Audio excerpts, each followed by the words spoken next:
I keep fighting voices in my mind that say I'm not enough.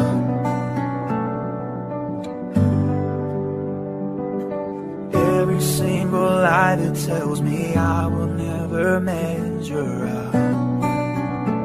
Hi guys! Welcome back to my Marley Biblical Tips channel.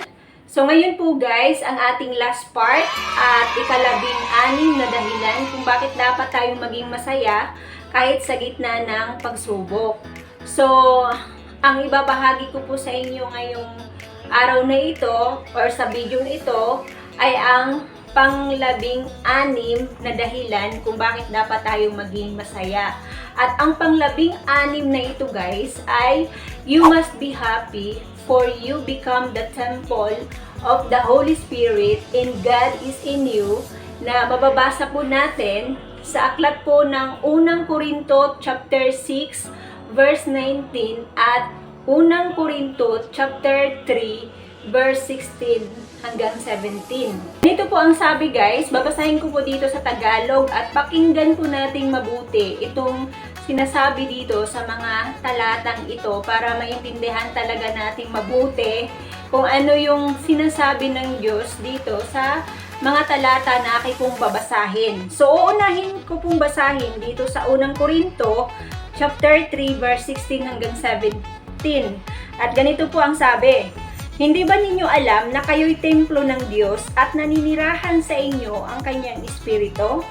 Verse 17, parurusahan ng Diyos ang magwasak ng templo niya sapagkat banal ang templo ng Diyos at kayo ang templo iyan. Dito naman po sa unang Korinto chapter 6 verse 19. Ganito po ang sabi, hindi ba ninyo alam na ang inyong katawan ay templo ng Espiritu Santo na nasa inyo at tinanggap ninyo mula sa Diyos? Ang inyong katawan ay hindi talagang inyo, kundi sa Diyos. So, malinaw po ba sa atin guys, itong mga talata na aking pong binasa ngayon? Tayo po ay ginagawang templo ng Diyos at nasa atin, nasa katawan nating ito, ang banal na espiritu o naninirahan sa katawang ito ang banal na espiritu ng Diyos. Yes. Dahil nga po guys, doon sa unang Korinto chapter 6 verse 20 ay binili na tayo ng Panginoong Hesus ng malaking halaga.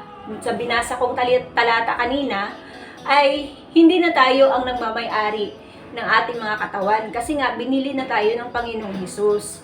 Kaya ang nagmamay-ari na ng katawan nating ito ay walang iba kundi ang Diyos. Dahil pagmamay-ari niya, so dito na siya naninirahan kasi pag-aari niya to eh. 'Di ba? Kapag tayo po ay bumili ng bahay at binayaran mo na, ano ang gagawin mo sa sunod? Pag nabayaran mo na tong bahay na ito sa halagang binili mo, ano ang gagawin mo sa sunod? 'Di ba? Lilipat ka na sa bahay na ito at dito ka natitira. 'Di ba? So ganun din po ang Panginoong Hesus, guys. Ganun din po ang Diyos sa buhay natin. Binili na tayo ng malaking halaga ayon po doon sa unang Korinto chapter 6 verse 20. Kaya hindi na tayo ang nagmamay-ari ng ating mga katawang ito. Yes. At bilang ang Diyos po ang nagmamay-ari ng katawang ito guys, kaya dapat tayo maging masaya dahil ang Diyos na nagmamay-ari ng katawan na ito. Dahil pag-aari niya, hindi niya hahayaan na ang katawang ito ay mawasak.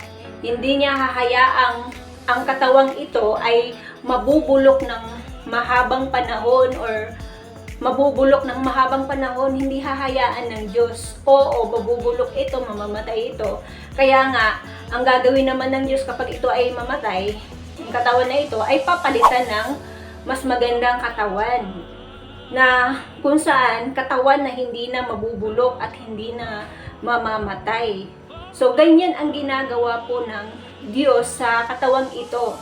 Kaya hindi hahayaan ng Diyos na ang katawang ito ay magkaroon ng sakit at karamdaman kasi ito yung kanyang tahanan at dito siya naninirahan sa katawang ito.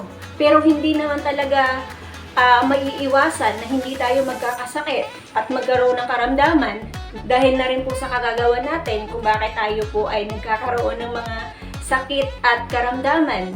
Kaya nga, sabi ko dito sa babasahin ko po uli sa unang Korinto chapter 3, verse 16 hanggang 17. Babasahin ko po uli ha. Sabi dito, hindi ba ninyo alam na kayo'y templo ng Diyos at naninirahan sa inyo ang kanyang espiritu? Parurusahan ng Diyos ang magwasak ng templo niya, sapagkat banal ang templo ng Diyos at kayo ang templong iyan. So, malinaw po ba yun? Tayo yung templo ng Diyos na tinutukoy dito sa verse 17. Kaya dahil tayo nga po ay templo niya or templo ng Diyos, hindi niya hahayaan na mawasak or masira, bumagsak sa anumang klase ng bagyo or sa anumang klase ng pagsubok sa buhay natin. Hindi hahayaan ng Diyos na masira, bumagsak, or yun na nga, madamage sa oras ng pagsubok, sa oras ng mga problema or paghihirap natin sa buhay. Hindi hahayaan na ang katawang ito ay bumagsak. Yes. Dahil nandun yung pangangalaga, pag-iingat ng Diyos sa katawang ito. Diba? Maliban na lang guys, kung tayo na po ang gumagawa ng sarili nating ikababagsak, ikasisira, ay ang sabi ng Diyos, sabi dito, kapag tayo na po yung gumagawa ng ikababagsak natin, ikasisira natin, tuluyan ang sisirain ng Diyos. Ang sabi niya dito sa verse 17, parurusahan ng Diyos ang magwasak ng templo niya, sapagkat banal ang templo ng Diyos.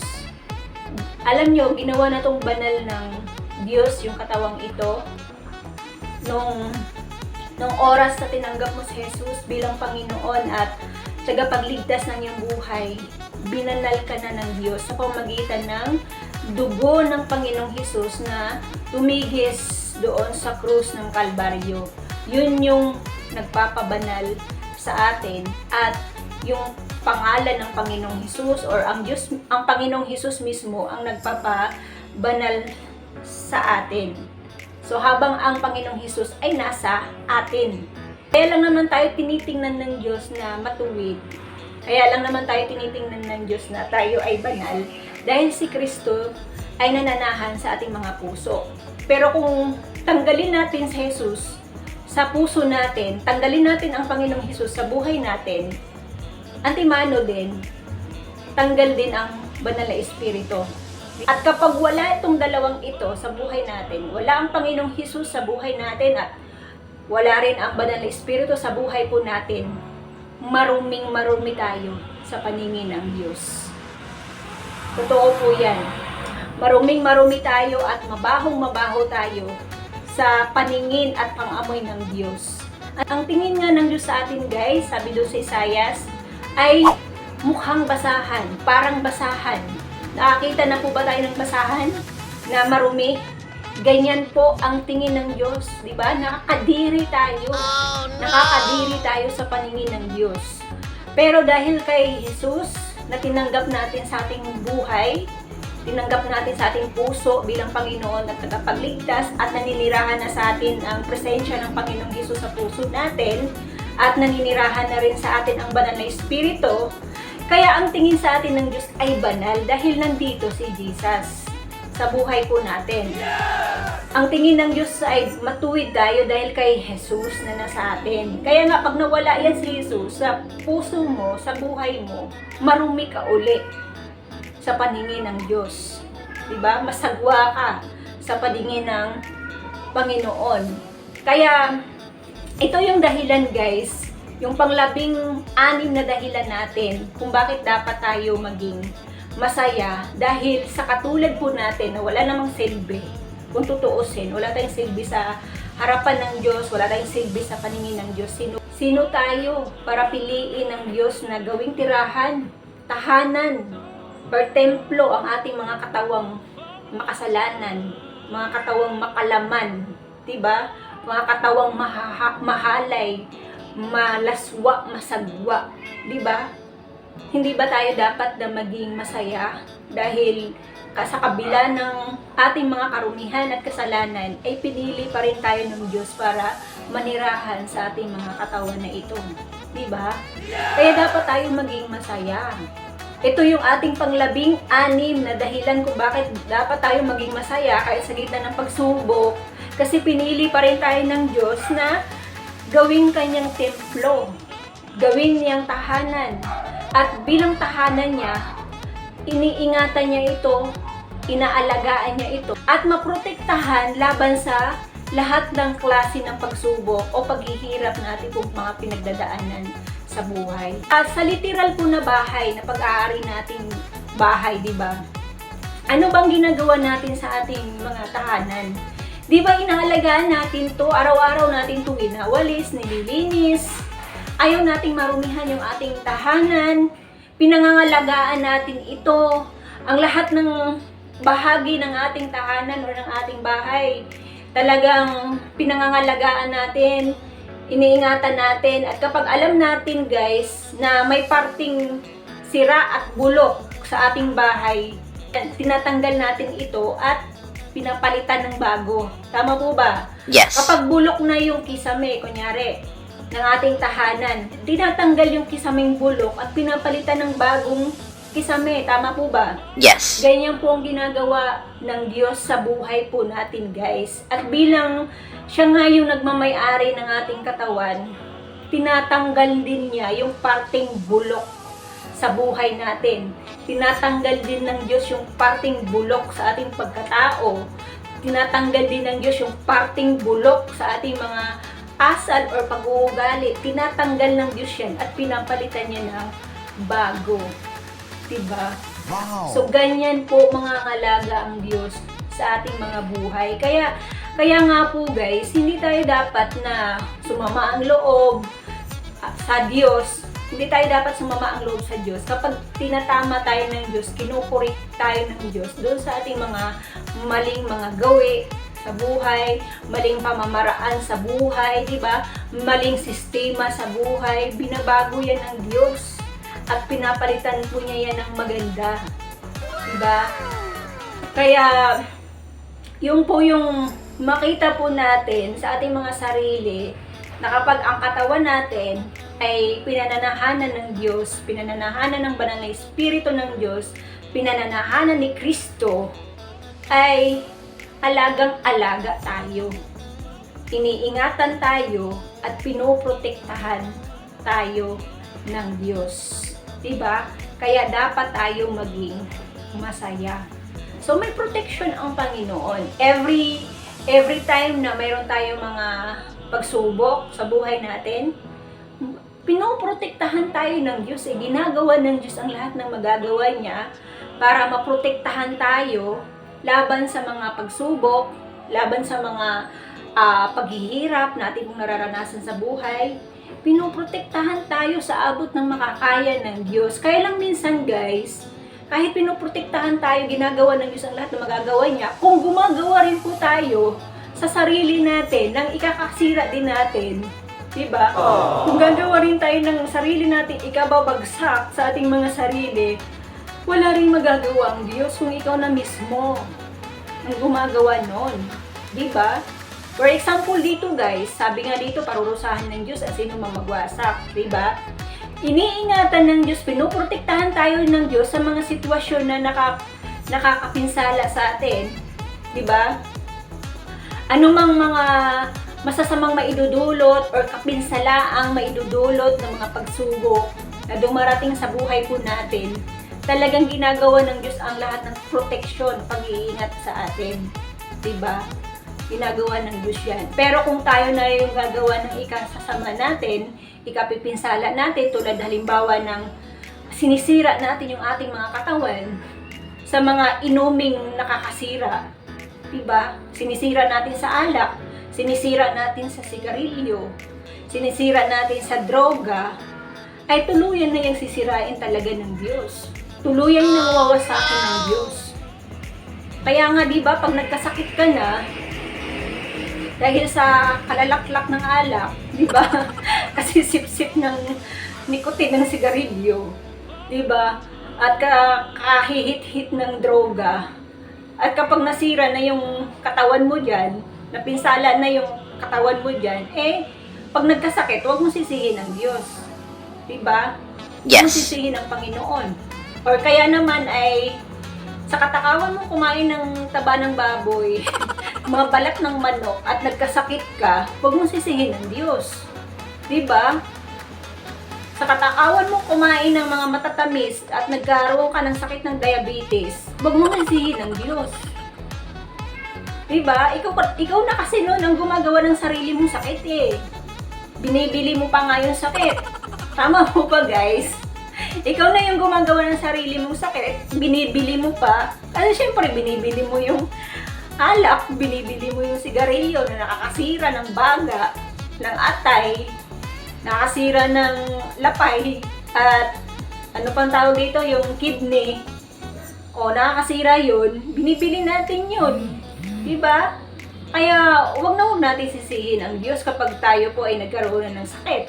Nagkaroon tayo ng sakit dahil sa kapabayaan natin or kaya naman sa kawalan ng disiplina natin, sa kawalan ng pagpipigil sa sarili, ayan, sa kawalan ng disiplina nga, at kaya tayo nagkaroon ng iba't ibang sakit at karamdaman. So huwag natin sisihin ang Diyos kasi sabi ng Diyos, kapag sinirang mo yan, katawan na yan, tuloy na yan na talagang sisirain ng Diyos yan sa pamagitan ng sakit at karamdaman. Kaya, malino yung talata na binasa ko po dito sa unang Korinto, chapter 3, verse 16 hanggang 17. Kaya kung iniingatan nga ng Diyos, pinoprotektahan ng Diyos yung ating mga katawan, kaya tayo din mismo sa ating mga sarili, dapat din ay kumilos at umiwas sa mga pagkain, sa mga bagay na makakapinsala sa atin. Diba? Yes. Tayo din, makipagtulungan tayo sa Diyos kung paano natin maingatan at maprotektahan yung ating mga katawan. Isipin natin palagi, no? Sa tuwing mag-aalok sa atin lagi ng sigarilyo, droga, at alak, palagi-lagi na yung may umaalak sa'yo, so matuto ka namang tumanggi. Diba? Matuto kang tumanggi. Matuto kang manindigan sa sarili mo. Magkaroon ka ng sariling panindigan at disposisyon sa iyong sarili na tumanggi sa kung ano yung mga inaalok sa'yo na alam mo sa sarili mo na hindi makakabuti para sa'yo. Walang maidudulot na mabuti para sa iyong katawan or sa iyong kalusugan. Bagkus alam mo na nakakasira sa iyong katawan, nakakasira sa iyong kalusugan. So, matuto kang umiwas or tumanggi. Ayun po yun eh.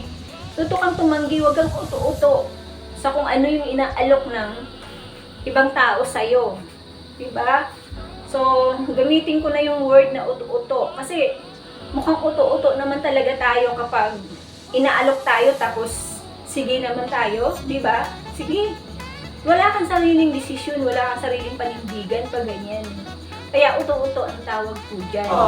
At pangalawa guys, dapat tayong matutong tumanggi dahil alam mo na ang katawang ito, lagi nating tatandaan na ang katawang ito ay templo ng Diyos, naninirahan ang Diyos sa katawang ito.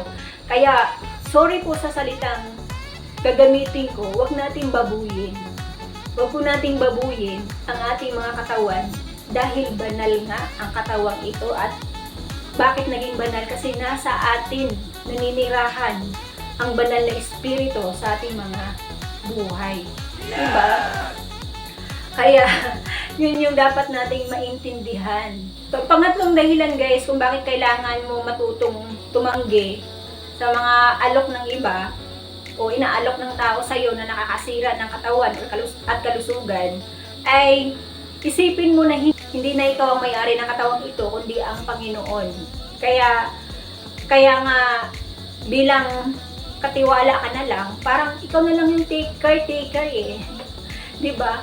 Ikaw yung caretaker ngayon ng tahanan ito, hindi ikaw ang talagang may-ari niya ng katawang yan, kundi ang Diyos. Kaya bilang pinagkakatiwalaan ng Diyos ng mga laga ng katawang ito, talagang gawin natin lahat ng ating mabuting magagawa natin para tawagin tayong caretaker, di ba? Tagapag-ingat. Di ba? So, ibig sabihin nun guys, pag sinabing caretaker ka ng katawang ito, kailangang iingatan mo talaga. Di ba? Aalagaan mo talaga para pagdating ng Panginoong Hesus at kukunin na ng Diyos ang katawang ito, 'di ba? At least marat na niya tayo na malinis, maganda yung katawang ito, 'di ba? Hindi natin sinisira sa mga masasamang bisyo. Hindi natin binababoy ang katawang ito sa mga masasamang bisyo. Hindi natin binababoy ang katawang ito sa anumang klase ng kasalanan. Diba? Kaya nga, yun yung dapat nating pakaisipin. So, unang-una, matuto tayong tumanggi sa kasalanan, matuto tayong tumanggi dahil ang katawan nating ito ay banal at naninirahan sa atin. Ang Panginoong Hesus, naninirahan sa atin ang banal na Espiritu. At pangatlo guys, ay hindi na tayo ang may-ari. Tagapag-alaga na lamang tayo, tagapag-ingat na lamang tayo ng katawang ito. Kaya bilang tagapag-ingat, ay gagawin talaga natin lahat ng ating magagawa para maingatan natin ang katawang ito. Diba? So, uulitin ko po guys, yung ating pong pang-16 at huli. Yun. Sa mga dahilan kung bakit dapat tayong maging masaya kahit sa gitna ng pagsubok. You must be happy for you become the temple of the Holy Spirit and God is in you. Uulitin ko po yung talata na mababasa natin doon sa 1 Corinto chapter 3 verse 16 hanggang 17 at 1 Corinto chapter 6 verse 19. So, dito po natapos guys, ito po lahat ang mga dahilan kung bakit dapat tayong maging masaya kahit sa gitna ng pagsubok sa ating mga buhay. Although marami pa po mga dahilan guys. So, nagbigay lamang ako ng mga 16 pero marami pa po tayong dapat na mga dahilan kung bakit dapat tayong maging masaya kahit sa gitna ng pagsubok. So, maraming pong salamat sa inyo guys, sa inyong matyagang pakikinig o panunood ng video ito.